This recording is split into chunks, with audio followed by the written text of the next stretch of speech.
오늘 본문에 보면 예수님께서 두로라는 지방으로 가셨는데요, 정황으로 볼 때 쉬시러 가신 겁니다. 오늘 본문 마가복음 7장 24절에도 그 내용이 나옵니다. 예수께서 일어나사 그 길을 떠나 두로 지방으로 가서 한 집에 들어가 아무도 모르게 하시려 하나 숨길 수 없더라. 우리 지난주에 살펴보았듯이 본문 바로 앞에 보면은 이 바리새인들과 서기관들이 또 시비를 걸잖아요. 그 제자들, 당신의 제자들이 장로들의 전통을 어겼다, 이런 걸로 논쟁을 하고, 뿐만 아니고 가시는 곳마다 환자들도 넘쳐나고 하셔야 되는 일이 너무 많다 보니까 예수님이 지쳐 있는 상황 아니겠습니까? 그래서 이제 아무도 모르게 조용히 쉬실 곳을 좀 가서 이제 쉬어야 되겠다는 계획을 갖고 계셨는데, 그 상황에서 한 여인이 급히 예수님을 찾아왔습니다. 보니까 상황이 참 심각합니다. 25절을 보십시오. 이에 더러운 귀신 들린 어린 딸을 둔 한 여자가, 이 한마디 안에 다 포함되어 있는 거 아닙니까? 어떤 상황인지. 어머니로서 이것보다 더 다급하고 또 이것보다 더 절망적인 상황이 어디 있겠습니까? 이에 더러운 귀신 들린 어린 딸을 둔 한 여자가 예수의 소문을 듣고 곧 와서 그 발 아래에 엎드리니, 뭔가 심상치 않은 어떤 문제를 가지고 예수님을 찾아왔는데, 예수님께서 나 지금 쉬기로 했는데 내 스케줄에 방해하지 마라, 다음에 만나자, 가라, 이렇게 하지 않으셨어요. 그 어떤 상황에서도 이 절박한 상황에 놓여 있는 이 사람들을 향한 주님의 그 긍휼의 마음이 참, 우리 목회자들은 항상 이걸 배워야 됩니다. 저도 가끔씩 이제 그 걷는 거를 좋아하니까요, 이제 새벽에 막 말씀을 머리에 담고는 이제 묵상하면서 이렇게 이제 걷는 경우들이 한 10,000보씩 걷기를 목표로 하고 있는데요, 이제 가끔씩 이제 인사를 하세요. 그냥 평상시에 계시는 분은 그냥 반갑게 인사하고 그렇게 가시는데, 이제 오시는 분이 계세요. 그래서 지금 이제 좀 절박한 어떤 문제가 있죠. 한 번은 이제 묵상하면서 가고 있는데 어떤 여성도님이 이제 막 오시더라고요. 그러더니 이제 목사님 지금 바쁘시죠? 같이 걸으면서 얘기하시죠. 그러면서 이제 제가 걷는데 계속 이제 따라 붙으시면서 이제 그 자녀 문제를 갖고 기도 제목을 나누는 기억이 있습니다. 그리고 꼭 이제 그 공항에 가면은 그 기다리는 사이에 또 찾아오는 분이 계세요. 반드시 있습니다. 제일 긴 상담은 비행기 탔을 때 옆자리가 비었는데 실례하겠습니다 그러고 이제 앉으시더니, 이게 막 긴 이제 사연을 설명하는데 이건 어떡하겠습니까? 그거 뛰어내릴 수도 없고. 그러면 이제 저도 이제 이거 지금 좀 피곤한데 해도 주님의 이런 정신은 알거든요. 단 한 번도요, 저 지금 바쁩니다, 그리고 이제 지금 만보 걷는데 지금 묵상합니다, 그렇게 내친 적이 없습니다. 그래서 제가 오늘 이 주님을 보면서 지금 너무 이제 막 심신이 피곤한 그런 상황인데도 주님께서는 그 여인의 상황을 들어주시고 또 그 문제를 해결해 주시는 그런 내용이 오늘 본문에 나와 있는 상황인데요, 사실 내용으로 보면 또 이것도 간단한 내용 아닙니까? 그래서 이제 주님께서 그 귀신 들린 딸을 둔 그 어머니의, 우리로 치면 이제 기도를 들으시고 그걸 고쳐주셨다, 이게 전부인데요. 근데 사실은 이 간단한 이야기 속에 우리가 눈여겨봐야 될 메시지가 참 많습니다. 이걸 2주로 설교하자 그러면 오늘 했던 설교 외에도 똑거리가 또 나올 정도로 내용이 참 많은데요, 우선 27절 말씀을 한번 보십시오.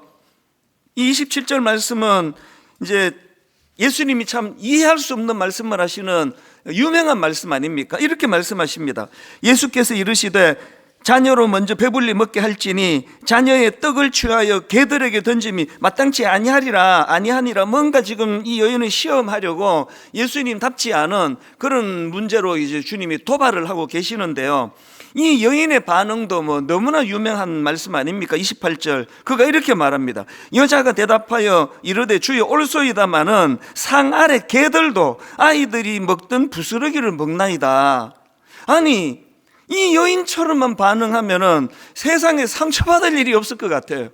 개가 나오고 이런 말이 막 나오는데도요, 아마 우리 같으면요, 어떤 담임 목사가 이런 식으로 말하면은 100% 그 교회 떠날 거예요. 그냥 떠납니까? 막 온갖 욕을들이 퍼붓고 떠나겠죠. 무슨 교회가 있다 있냐고, 무슨 목사가, 당신이 목사야? 지금 예수님이 그런 말씀을 하셨는데 이 여인은 너무나 은혜롭게 우리 수용하는 옳습니다. 그래서 제가 이 문제를 가지고 묵상을 하면서, 아니 이 여인은 어떻게 이런 모욕적인 말에도 상처를 받지 않을 수 있는가, 이걸 갖고 제가 묵상한 답을 먼저 드리자면요, 답이 이렇습니다. 여인은 이 예수님이 던지시는 이 모욕적인 말씀에 왜 상처를 받지 않을 수 있었냐니까, 지금 이 여인은요, 예수님과 자기 사이에 이 자리매김, 관계 설정이 돼 있다는 거예요. 이 자리매김이라는 거. 자, 이게 무슨 말인지 설명을 드릴게요. 28절 앞부분을 보십시오. 여자가 대답하여 이르되 주여 올소이다마는, 여기 지금 보니까 이 여인이 예수님을 주여라고 부르는데요, 제가 참고 자료를 뒤져보니까 이 마가복음 전체를 통틀어서 사람이 예수님께 주여라고 부르는 유일한 장면이래요. 그 주님을 따르는 제자들도 지금 뭐 긴가민가 선생이여 뭐 이러는데, 이 여인은 지금 주여, 그리고 이게 어떤 의미를 가지고 있는지는 같은 내용 사건을 다루고 있는 마가복음 15장 22절에 보면 확 드러납니다. 자, 보십시오. 가나안 여자 하나가 그 지경에서 나와서 소리 질러 이르되 주 다윗의 자손이여. 그러니까 지금 이 여인은 예수님을 메시아로 고백을 하는 겁니다. 이 여인이 예수님과 자기 사이에 어떤 관계를 설정했습니까? 그분은 토기장이, 나는 진흙. 그분이 주권자신데 어떻게 빚어가시든지 간에 나는 거기에 순종할 수밖에 없는 사람. 이렇게 주님과 자기 사이의 관계가 설정이 돼 있다 보니까, 그래서 당신은 메시아시고 저는 당신의 피조물에 불과한 존재이기 때문에, 그래서 그 상에서 떨어지는 부스러기 은혜만으로도 저는 너무나 충분합니다. 그런 고백을 지금 하고 있는 거거든요. 여러분, 신앙생활은 자리매김이에요. 하나님과 나 사이를 어떻게 자리매김하느냐? 세상 사람들은 하나님 예수 그리스도를 4대 성인, 이 또 뭐 엄청난 대우긴 해요. 그러나 이제 그분을 우리가 인격적으로 만나고 나니까 주님은 그런 인간이 아니라 그분은 창조주시요, 그분은 내 인생의 주권자시요, 내 인생의 주관자 되시는 분이시고, 아까도 말씀드렸지만 그분은 토기장이시고, 저는 그분이 빚으시는 진흙에 불과하다. 로마서에도 있잖아요. 아니 토기장이가 자기가 원하는 것을 빚어가는데 그 진흙이 뭐라고 그거에 대하여 왈가왈부 하겠느냐. 우리가 이렇게요, 그 수로보닉의 여인처럼 주님과의 자리매김이 잘 돼 있으면 살아가면서 생기는 갈등의 대부분을 잠재울 수 있습니다. 마리아 이야기를 제가 가끔씩 하잖아요. 하나님께서 그 처녀인 마리아에게 그의 몸을 통해서 예수 그리스도가 나시는 것에 대하여 그걸 이제 뭐 막 우격다짐으로 일하시는 분 아니잖아요. 그래서 제안을 하나님께서 주시니까 생각이 복잡하면 아무것도 못합니다. 아니 무슨 처녀가 이런 일에 내가 동참이 가능하냐고요. 그래서 마리아를 보면은요, 자리매김이 잘 돼 있어서 생각이 복잡하지 않습니다. 그게 누가복음 1장 38절 마리아가 이르되 주의 여종이오니 말씀대로 내게 이루어지다. 딱 설정이 돼 있어요. 주의 여종이오니. 이 두 가지 의미가 있거든요. 주님은 토기장이신데, 주님은 나의 주인이신데, 나는 진흙이신데, 그분이 빚으시는 대로 그렇게 따라갈 수밖에 없는 자기 자리를 정확하게 알고 있는 거예요. 그리고 저기 또 한 의미가 더 있습니다. 주의 여종이오니. 마리아가 왜 하나님이 이렇게 일하시는지 난 알 수가 없지만 나 한 가지 알아요.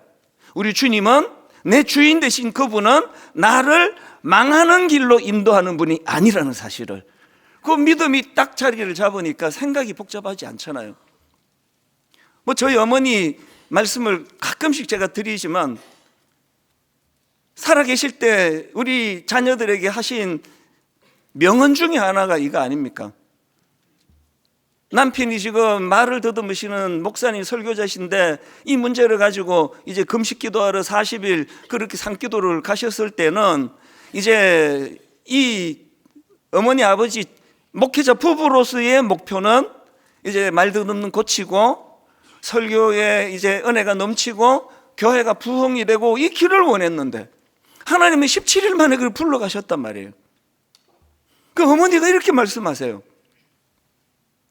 나는 주님을 영접하고 난 이후로 단 한 번도 하나님을 원망해 본 적이 없다. 그 다음 말, 네 아버지가 돌아가시던 그날 밤을 포함해서. 하도 많이 해갖고 이제 반응도 없어요. 또 저 얘기 또 하시네. 나도 힘들어요. 여러분이 이렇게 될 때까지 계속 할 거예요. 하나님과의 자리매김이거든요. 그분이 토기장이신데 우리 생각은 이렇게 일하셨으면 좋을 뻔했는데 하나님은 저렇게 일하시는 걸 어떡하겠냐? 그게 우리 어머니가 가지고 있었던 믿음의 자리매김이었습니다. 그러니까 항상 하나님에 대해서는 수용하고 항상 하나님 하시는 일에 대해서는 그분 하신 일이 항상 옳다 그렇게 받으시니까 99세 장수하시면서 인생에 고뇌가 별로 없으셨거든요. 이게 자리매김입니다. 여러분 이거 아셔야 됩니다. 우리 삶의 갈등 대부분이요 하나님을 그저 내 수준으로 끌어내렸기 때문에 생기는 갈등이에요. 이건 뭐 어처쩡 환자도 아니고요 허구한 날 하나님 하시는 일에 토를 다시잖아요. 이거 왜 이러셨는데요? 저거 왜 저렇게 하시는데요? 내 도대체 하나님 믿을 수가 없네. 계속 마음에서 번뇌가 찾아오는 거. 그래서 저는 저희 어머니에게서 배운 딱 하나가 있다면 승복. 창조주 하나님 하시는 일에 대한 승복. 이게 행복을 가져다 주더라고요. 시편 100편 3절도 마찬가지입니다. 자리매김을 보십시오. 여호와가 우리 하나님이신 줄 너희는 알지어다. 그는 우리를 지으시니요 우리는 그의 것이니 그의 백성이요 그의 기르시는 양이로다. 그분이 목자고 나는 양이라는 자리매김을 하니까 무슨 양이 목자가 인도하는 대로 따라가기만 하면 안전한 거거든요. 그랬더니 4절에서 이제 감사가 나옵니다. 감사함으로 그의 문에 들어가며 찬송함으로 그의 궁정에 들어가서 그에게 감사하며 그의 이름을 송축할지어다. 이 수로보니게 여인에게서 배워야 되는 가장 중요하고 첫 번째 메시지가 있다면 자리매김이에요. 부모 자녀 간에도요 자리매김이 잘된 자녀들은 인생의 갈등이 별로 없습니다. 그걸 흩트는 게 사춘기 아닙니까? 얼마나 힘든 시간을 보내느냐고요.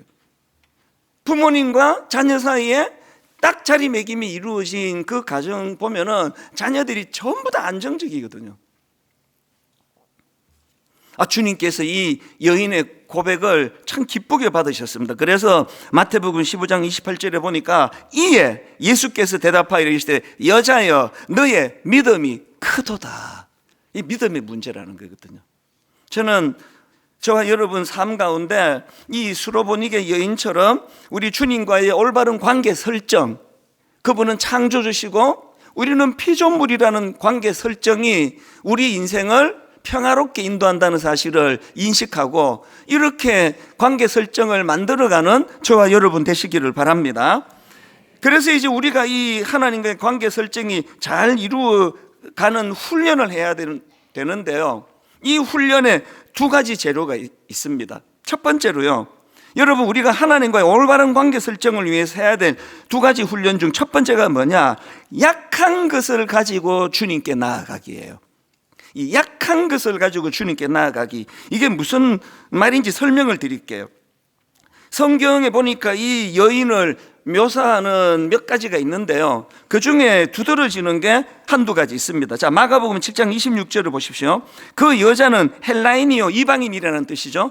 그 여자는 헬라인이요, 그 다음에 수로보니게 족속이라. 여기 나오는 수로보니게 족속이라는 말은 시리아 지역에 속한 페니키아 사람이라는 뜻이에요. 근데 왜 이걸 여기다가 기록을 했느냐 하면 그 당시 페니키아 사람들은 굉장한 자부심을 갖고 살던 사람이라는 자료를 제가 봤습니다.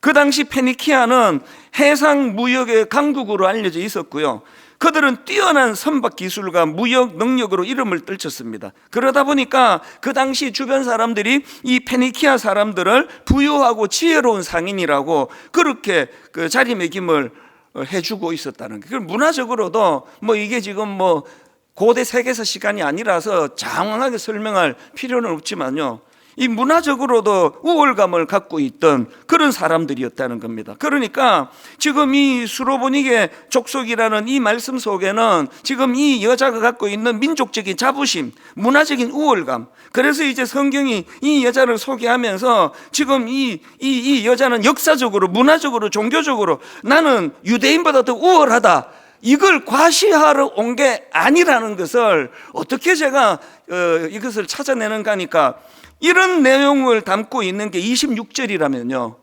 이런 우월하고 그리고 또 나는 유대인보다 역사적으로, 문화적으로, 종교적으로 더 우월하다는 것을 과시할 수 있는 26절 말씀보다 먼저 나오는 게 25절인데요 이렇게 기록되어 있습니다. 이에 더러운 귀신 들린 어린 딸을 둔 한 여자가, 지금 뭘 강조하고 싶은지 아시겠죠? 이쪽 측면으로는 뭐 아까 이제 우리 지난주 살펴본 것처럼 그 바리새인들과 서기관들처럼 자기들의 우월감을 드러내려고 주님을 만나는 사람이 있잖아요. 당신 제자가 뭐 적골이냐, 우리는 장로들의 전통을 지키는 사람들이다, 이렇게 자기들의 우월감을 드러내려고 온 사람들하고 수로보닉의 여인은 좀 달라요.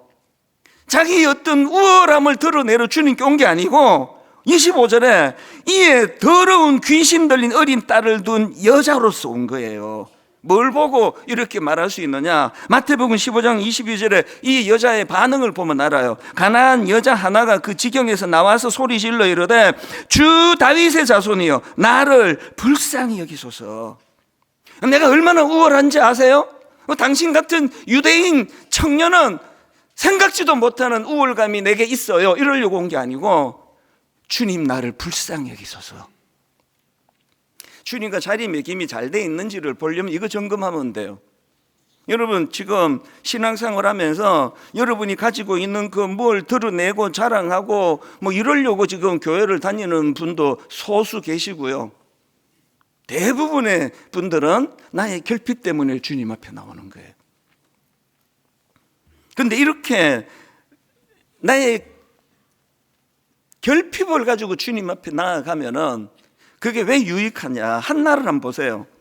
지금 한나도요, 수로보닉의 여인처럼 분석을 하자면 한나가 우월한 게 있고 열등한 게 있습니다. 그 내용을 한번 보십시오. 사무엘상 1장 1절부터 한번 제가 읽어드리겠습니다. 에브라임 산지 라마다임 소빔에 에브라임 사람 엘가나라는 사람이 있었으니 그는 여로함의 아들이요 엘류의 손자요 도후의 정손이요 수업의 현손이더라. 그에게 두 아내가 있었으니 한 사람의 이름은 한나요, 한 사람의 이름은 브닌나라. 브닌나에게는 자식이 있고 한나에게는 자식이 없었더라. 이 사람이 매년 자기 성읍에서 나와서 실로에 올라가서 만군의 여호와께 예배하며 제사를 드렸는데 엘리의 두 아들 홈니와 비나스가 여호와의 제사장으로 거기에 있었더라. 엘가나가 제사를 드리는 날에는 제물의 분깃을 그의 아내 브닌나와 그의 모든 자녀에게 주고, 그 5절을 보세요. 한나에게 있는 것, 한나에게는 갑절을 주니 이는 그를 사랑함이라. 한나에게 있는 것, 연정인 그 브닌나보다 남편의 사랑을 더 많이 받았다. 이게 그가 갖고 있는 우월함이에요. 그 다음 보니까 그의 결함이 뭐죠? 그의 약점이 뭐죠? 한나에게는 갑절을 준 이는 그를 사랑함이라. 그러나 여호와께서 그에게 임신하지 못하게 하시니. 이 우월한 게 있고 이 지금 약점이 있는데 그 연적이 끊임없이 그 문제를 가지고 무섭게 파고들면서 괴롭히는 이 약점을 지금 한나가 갖고 있었는데, 중요한 것은요 10절이에요. 자 보십시오. 한나가 마음이 괴로워서 여호와께 기도하고 통곡하며, 지금 한나가 하나님 앞으로 가지고 간 것은요 그 여자보다 그 연적보다 내가 남편의 사랑을 더 받는다는 우월감을 가지고 간 게 아니고요, 그가 갖고 있는 결핍된 거, 눈물의 재료, 이거를 가지고 주님 앞에 나아간 거예요. 시편 51편에 다윗도 마찬가지 아닙니까? 시편 51편은 다윗이 성적인 죄를 짓고 회개하면서 억장이 무너지는 마음으로 그 아픔을 토해 놓는데요, 이 51편 17절에 보니까 그 과정에서 그가 깨달은 게 하나 있습니다. 자, 보십시오.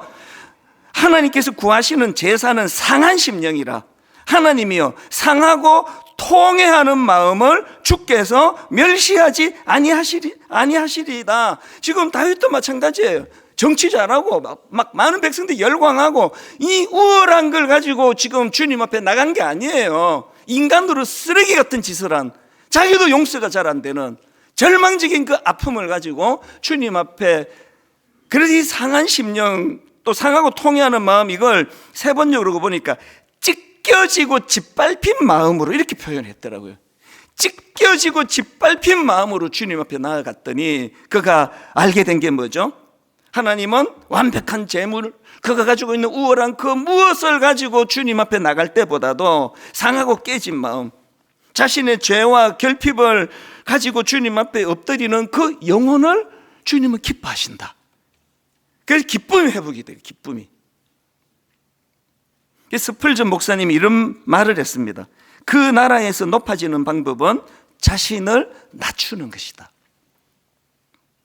하나님께서 그 분당 우리 교회 담임 목사인 저를 정기적으로 다루세요. 그래서 이게 뭐 그냥 좀 내버려두면 인간은 교만해지니까요. 하여튼 뭐 정기적으로 저를 낮추세요. 그래서 그 겪으면 좀 힘들어요. 마음이 아프고, 그리고 이제 새벽에 일어나면은 많이 울 때도 있고 위축이 될 때도 있고 그래요. 그런데 항상 하나님은 저를 그렇게 낮추세요. 그래서 제가 하나님께 요즘에 그런 감사를 드렸습니다. 하나님, 이렇게 저를 낮추어 주심으로 말미암아 제가 방심했다가 교만했다가 온 세상의 수치의 자리에 빠지는 악한 죄의 자리에 빠지지 않도록 막아주신 거 감사합니다. 그래서 우리가 항상 하나님 앞에 여러분이 아픔을 경험하게 되고 여러분 마음에 눈물이 경험이 되어진다면 지금이야말로 그 상함을 가지고 주님께 나갈 때라는 걸 아셔야 됩니다. 여러분이 잘 아시는 마태복음 5장의 산상수훈의 유명한 8복 아시잖아요. 8가지 복 중에 첫 번째 복이 마태복음 5장 3절입니다. 심령이 가난한 자는 복이 있나니 천국이 그들의 것이며, 여기 심령이 가난하다는 말은 이렇게 해석할 수 있습니다. 전적으로 하나님만 의지할 수밖에 없는 존재임을 자각하는 사람이에요. 여러분, 가난하다고 심령이 가난해지는 건 아니고요, 부하다고 모두가 다 또 심령이 가난한 것과 거리가 먼 게 아니에요. 아무리 부하고 아무리 잘 나간다 하더라도 여전히 그 마음 속에서 나는 전적으로 하나님만 의지할 수밖에 없는 인생이다, 이걸 자각한다면 그 심령은 가난한 심령이에요. 로이드 존스 목사님이 이 말씀을 풀이하면서 이런 말을 했습니다. 한번 들어보세요. 심령이 가난해진다는 것은 속을 비우는 것을 의미하며, 나머지 복은, 자, 8복 중에 이게 제일 먼저 나오고요, 요 제일 먼저 나오는 심령이 가난해진다는 것, 속을 비우는 걸 의미하고, 나머지 7가지 복은 가득 채우는 것을 의미하는데, 우리가 먼저 비워지지 않으면 채워질 수 없습니다. 또 이런 말도 했습니다. 심령이 가난한 자가 복이 있다는 말씀이 맨 처음에 나오는 것은 이 말씀이 뒤에 오는 모든 복의 열쇠가 되기 때문입니다. 비워내지 않는데 7가지 뒤에 나오는 복이 어떻게 우리에게 스며들 수가 있겠냐고요. 그래서 심령이 가난한 거예요. 비워내는 거예요. 나의 초라함, 나의 작음, 그분의 크심을 알고 나의 작음을 알고, 이 비워내는 이 과정이, 그래서 우리가 주님 앞으로 나아갈 때 그저 어떤 우월감을 가지고 바리새인들과 서기관들처럼 내가 가지고 있는 우월감을 과시하러 주님 앞에 나가는 게 아니라 내 약한 것을 가지고 주님 앞에 나아가게 해요. 저는 저와 여러분이 하나님 앞에서 이 자리매김이 잘 돼 있기를 바라고요. 이 자리매김이 잘 된 사람은 항상 주님 앞에 올 때 자기의 약함을, 그래서 사도 바울도 나는 약한 걸 자랑한다, 내 약함을 주님 앞에 가져가는 그런 저와 여러분 되시기를 바랍니다. 두 번째로 하나님과의 올바른 관계 설정을 위해서 해야 될 훈련이 있는데요, 주여 올소이다 라고 말하기 훈련이, 제가 한번 그렇게 붙여봤습니다. 어디서 제가 이런 힌트를 얻었냐 하면은요, 이 마가복음 7장 27절을 보십시오. 예수께서 이르시되 자녀로 먼저 배불리 먹게 할지니 자녀의 떡을 취하여 개들에게 던짐이 마땅치 아니하리라. 그랬더니 이 여자가 대답하여 이르되 주여 올소이다마는 상 아래 개들도 아이들이 먹던 부스러기를 먹나이다. 저는 이 번역이 마음에 안 드는 거예요. 이게 우리말이 항상 뒤에가 강조가 있잖아요. 그래서 올소이다마는 그 말도 일리가 있지만 뭐 이런 느낌을 가져다 주는데 이게 그런 뜻이 아니에요. 그래서 제가 영어 성경을 여러분 NIV로 화면에 제가 띄워드렸는데 앞부분만 제가 읽어드릴게요. 선명히 구분된다는 걸 보여드리고 싶어가지고요. 이게 올소이다마는 이 허지부지가 아니에요. Yes, Lord. She replied. 예스 로드로 이렇게 매듭이 지어지는 거예요. 옳습니다 마는이 아니에요. 그냥 옳은 거예요. 그분은 창조주이시기 때문에, 그분은 토기장이시기 때문에, 그분은 내 인생의 주관자가 되시기 때문에, 우리는 아버지가 40일 금식 기도하고 말 뜻없는 거 고치고 놀라운 부흥을 우리는 꿈을 꿨지만 하나님의 방법이 다르다 할지라도, 17일 만에 그 아버지를 불러 가신다 할지라도 그분이 하시는 일은 주여 올소이다.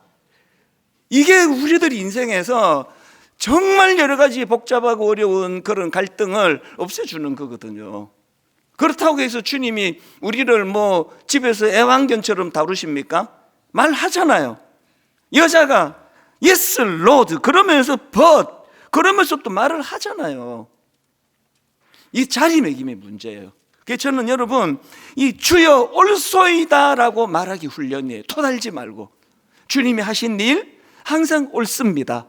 주님이 하신 일 옳습니다. 이런 훈련들을 우리가 해나가야 되는 거거든요. 여러분 한번 생각해 보세요. 지난주에 그 장로들의 유전을 지켰다고, 장로들의 전통을 지켰다고 나와가지고 떠들어대던 바리새인들과 서기관들은 주여 옳습니다가 없습니다. 그랬더니 주여 옳습니다가 없던 그 사람들에게서 비극이 뭐예요? 비극 중에 비극.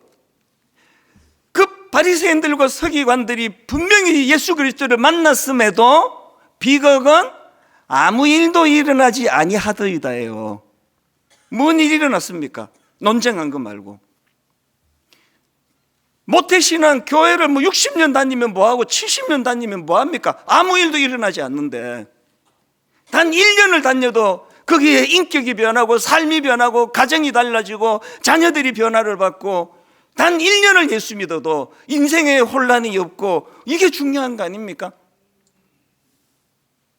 주여 올소이다 그렇게 고백하는 이 이방인 여인, 수로보니게 여인에게는 치유의 능력이 나타나는데요. 28절 29절을 보십시오. 여자가 대답하여 이르되 주여 올소이다마는 상 아래 개들도 아이들이 먹던 부스러기를 먹나이다. 그랬더니 29절 예수께서 이르시되 이 말을 하였으니 돌아가라. 이 중요합니다. 이 말을 하였으니 돌아가라. 귀신이 너의 딸에게서 나갔느니라 하시매. 이걸 마태복음에서는 믿음이라고 말했잖아요. 믿음은요 말하는 거예요. 믿음은 다락방에 가서, 그리고 또 회사에 가서 안 믿는 사람에게 하는 걸 전도라 그러고요, 믿는 사람에게 하는 걸 간증이라 그래요. 자기 자신에게 하는 건 항상 우리가 주님 말씀으로 선포하는 거라 그러거든요. 여러분 말하는 거예요. 주여 올소이다. 주님이 그 말을 듣고 네 딸이 나음을 입었다. 바리새인들과 서기관처럼 예수 믿는 너무나 많은 이 장로교회는 더 위험해요. 항상 우리는 이 교리를 강조하는 거 좋은 거거든요. 이 교리가 항상 우리의 중심을 세워두는데, 바리새인들과 서기관들처럼 그 출발이 예수 그리스도로부터 항상 그분에게 점검받고 교정받는 그런 교리가 된다면, 우리 장로교회는, 분당 우리 교회는 놀라운 하나님의 역사가 일어날 줄로 믿습니다. 지난주에 제가 영화 시사회를 다녀왔는데요, 그 본 회프 목사님을 소재로 한 영화인데, 이 영화를 수입한 목사님이 고맙게도 한 20분을 이제 초대해 주셨는데, 감사하게도 저도 이제 초대를 해 주셨어요. 그 영화를 보는 내내 이제 개봉이 되면 여러분 한번 꼭 보셔야 됩니다. 다 아시지만 이 본헤프 목사님은 2차 세계대전 당시 목사이자 신학자였는데요. 그는 나치 정권에 저항해가지고 히틀러 암살 음모에 가담한 혐의로 39살 젊은 나이에 사형으로 그렇게 인생을 끝냅니다. 저는 그 영화를 보면서 이 본헤프 목사님의 행동하는 신앙인의 중요성을 새삼 느낄 수 있었는데, 제 마음의 고뇌가 뭐냐 하면은, 지금 우리나라의 상황은요, 이 본헤프 상황은 히틀러, 그러면 이게 선과 악이 너무나 선명한 거 아닙니까? 근데 오늘 우리 시대는 이게 뭐가 복잡해요. 사람들의 판단이 둘로 나뉘어요. 예수 믿는 우리 분당 우리 성도님들에게 제가 어떤 내 생각도 말하지 않는 이유는, 우선 이게 맞나? 내가 하나님이 아닌데? 그런 것도 있고요. 판단은 여러분이 하시는 거예요. 그리고 여러분 안에 그것을 가지고 건강하게 토론할 수 있으면 가장 좋고요. 그게 안 되고 싸움밖에 안 나오면 그냥 여러분이 생각하는 대로 하시면 돼요. 단 본헤프 목사님에게서 제가 배운 게 뭐냐면은, 제대로 된 행동하는 신앙인이 되기 위하여 본헤프 목사님이 얼마나 하나님의 분별력을 가지고 고뇌하는지 몰라요. 그분이 쓴 책을 보면은요, 행동하는 신앙인인 동시에 하나님의 뜻을 분별하려고 너무나 애썼던 분인 걸 알아요. 본헤프 목사님이 쓴 신도의 공동생활이라는 책에 이런 말이 나옵니다. 중보기도는 상대방을 판단하려는 내 마음을 죽이고, 오늘 우리나라가 정말 교회가 이것 때문에 분열되지 않기를 저는 원합니다. 중보기도는 상대방을 판단하려는 내 마음을 죽이고 그를 하나님의 손에 맡기는 일이다. 또 이런 말을 했어요. 그리스도가 없이 형성된 공동체는 결국 우상숭배가 된다. 내 판단이 중요한 게 아니라 항상 주님은 옳습니다라고 말할 수 있도록 우리가 그분의 뜻을 계속 살펴야 된다는. 또 본헤프가 쓴 옥중서신이라는 책에서도 비슷한 내용이 나옵니다. 이렇게 말합니다. 자유는 하나님께 자신을 완전히 맡길 수 있을 때 주어진다. 저는 이런 글들을 보면서 우리가 행동하는 신앙인이 되어야 되고, 그리고 행동하는 신앙인이 되는 동시에 항상 하나님의 뜻에 따라 행동하는 사람이 되기 위해선 하나님 말씀을 지금보다 더 알아야 돼요. 기도해야 됩니다. 아침마다 그분의 뜻을 구해야 됩니다. 이건 내가 분명히 봤습니다, 이렇게 할 정도로 확실하다 할지라도 착오를 일으킬 수 있는 게 인간이라면 항상 그분의 뜻 앞에 분별. 그래서 여러분, 이제 고난주간이 3주 뒤에 있는데 이번에 유난히 빨리 나왔습니다. 고난주간 3주 묵상집을 만들었는데요, 이 예수님을 묵상할 수 있는 그 명화 이번에 우리 이 담당 목사님들이 수고를 많이 했습니다. 굉장히 정성껏 만들었거든요.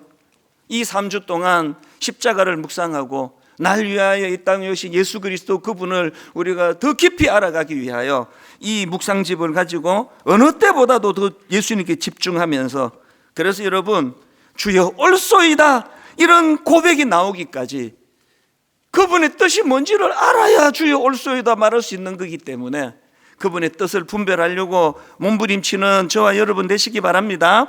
말씀은 이렇게 마무리하기 원합니다. 오늘 설교 제목을요, 우리를 견디게 만드는 원동력, 이렇게 제가 잡아봤는데요, 우리를 견디게 만드는 원동력은요, 창조주 되시는 주님을 향한 믿음이에요.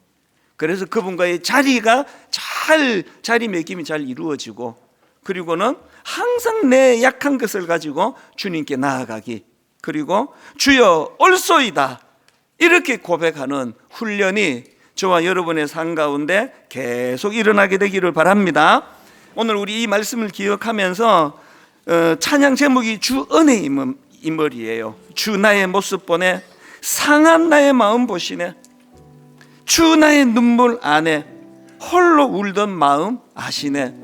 오늘 수로보니게 여인의 눈물의 기도를 응답해 주신 주님께서 오늘 저와 여러분의 이 땅에서 겪어야 하는 아픈 눈물들 주님이 닦아주시고 또 치유해 주시고 회복해 주시기를 원합니다. 이 마음의 소원을 가지고 찬양을 올려드리겠습니다. 주 나의 모습 보내. 어떤 모습입니까? 상한 나의 마음 보시네. 주 나의 눈물 안에 홀로 울던 마음 아시네. 우리 다시 한번 이렇게 고백합니다. 주 나의 모습 보내. 오늘 저와 여러분의 이 모습, 상한 나의 마음 보시네.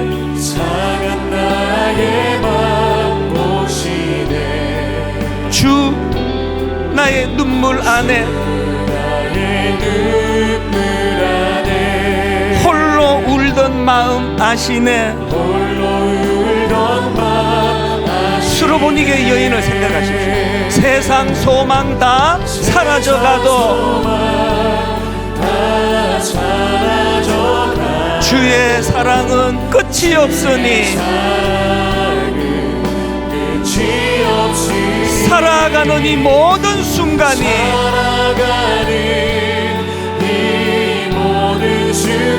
주 은혜임을 나는 믿네. 주 사랑 내게 있네. 이렇게 고백하실 수 있습니까? 그 사랑이 날 채우네. 주 은혜 내게 있네. 그 은혜로 날 세우네. 세상 소망 다 사라져가도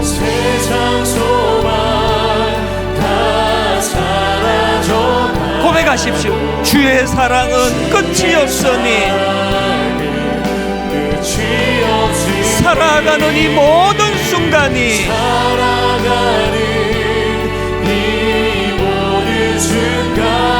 주 은혜임을 나는 믿네. 당신은 영광의 왕.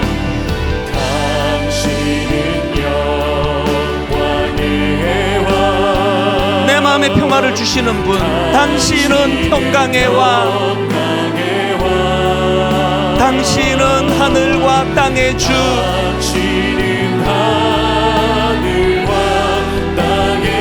당신은 정의의 아들.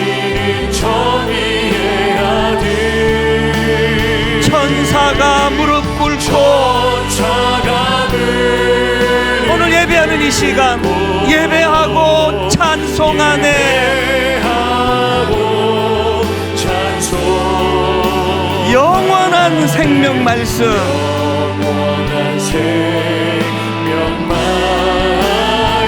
당신은 예수 그리스도 주. 그 주님을 이렇게 선포하고 찬양합니다. 호산나 다윗의 자손께. 호산나 불러 왕 중의 왕. 높은 하늘의 영광을.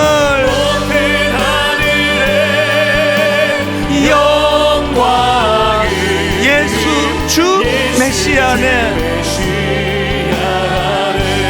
주님은 영광의 왕. 주님은 영광의 왕.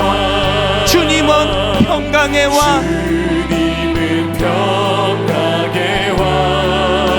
주님은 하늘과 땅의 주.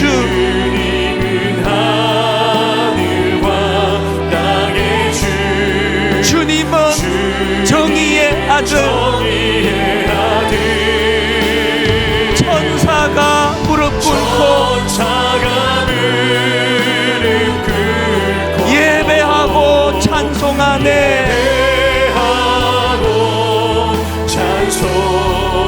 영원한 생명 말씀. 믿음으로 이렇게 선포합니다. 주님은 예수 그리스도 주. 온 힘을 다하여 선포합니다. 호산나 다윗의 자손께, 호산나 불러 왕 중의 왕, 높은 하늘에 영광을 예수 주 메시아 안에 우리 다 자리에서 일어나셔서 마음을 다하여 선포합니다. 호산나 다윗의 자손께,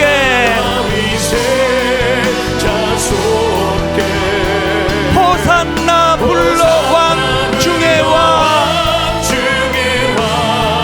높은 하늘의 영광을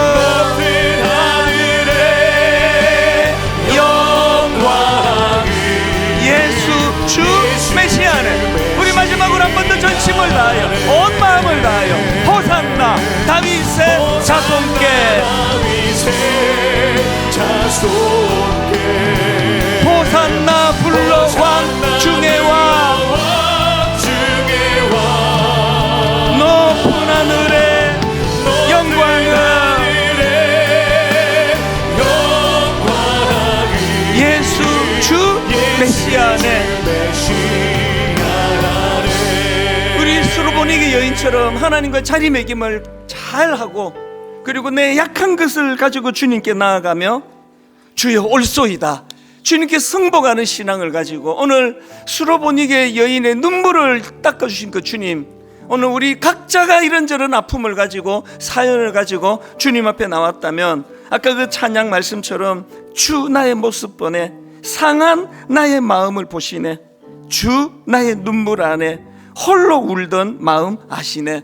우리 주님 앞에 우리 자신과 우리 가정을 위하여, 그리고 교회를 위하여, 무엇보다도 우리 나라를 위하여 하나님 한 마음으로 이 나라가 아버지 역사의 발전을 이루어 가도록 인도하여 주시옵소서. 우리 합심하여 통성으로 같이 기도하시겠습니다.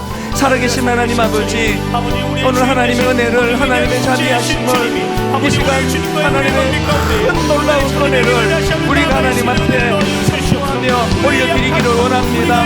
호산나 다윗의 자손 예수 그리스도, 내 인생의 주인이 되시고 그분은 나의 창조주가 되시며 그분은 내 아버지 연약한 것들을 눈물로 바라보시는 분이심을 인정해 드리기를 원합니다. 오늘 하나님 수르보니게 여인을 향하여 주님이 개입하시고 그 눈물을 아버지 닦아주셨던 것처럼 오늘 우리 하나님 앞에 은혜로 예배하는 이 현장에 임재하여 주시옵소서. 하나님 말씀하여 주시옵소서. 하나님 우리의 강함과 연약한 것들을 교정하여 주시옵소서.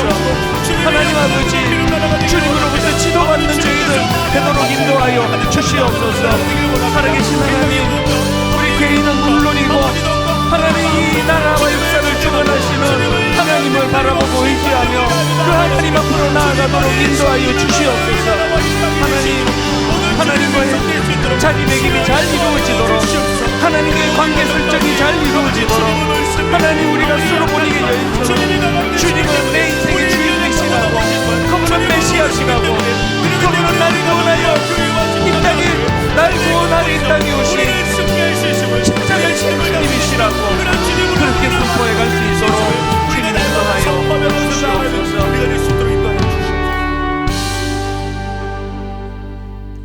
하나님, 오늘을 견디기가 참 힘든 성도들이 참 많습니다.